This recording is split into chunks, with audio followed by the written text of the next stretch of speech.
सुद्धा पूर्ण सहकार्य या कामी आपल्याला राहील हे मी स्पष्टपणे सांगतो। हे सगळं करत असताना नीलमताईंनी सुद्धा मागच्या 2-2.5 वर्षाच्या काळामध्ये जे काम केलं तेही विसरता येणार नाही। नीलमताईंनी सुद्धा सगळ्या सभागृहाला योग्य तो न्याय देण्याचा प्रयत्न केलाय, सगळ्यांना सोबत राहून घ्यायचा। आम्ही आता कित्येक वेळेस नीलमताईंशी चर्चा वादविवाद केलेला आहे, परंतु तो एवढ्या पुरता आहे। तिकडे गेल्यावर त्यांच्या कॅबिनमध्ये चॉकलेट विकलेट मिळाल्यावर सगळं शांत होत होतं, परंतु इथं मी भाकरवडी नाही खात, मी चॉकलेट खात।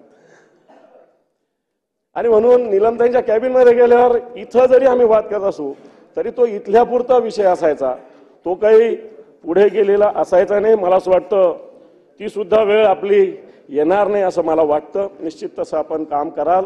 हे सगळं करत असताना डाव्या बाजूकडे जास्त लक्ष ठेवा। उजव्या बाजूचे लोक तुम्हाला रोज भेटतील, रोज त्यांचा तुमचा संपर्कच असतो, परंतु डाव्या बाजूकडे जास्त लक्ष ठेवा असं मी आपल्याला आवाहन करेल, विनंती करेल। कारण आम्हालाच बऱ्याच वेळेस, आता मी म्हणणार नाही नवीन मंत्री आले, जुन्या मंत्र्यातलं मी काही बोलत नाही, परंतु बऱ्याच वेळेस वेगळे कामाचा प्रश्न असतो आणि सभागृहात त्याला न्याय मिळत असतो। एखादा मंत्री भले न्याय देत नसेल, परंतु सभागृहात याला 100% न्याय मिळत असतो।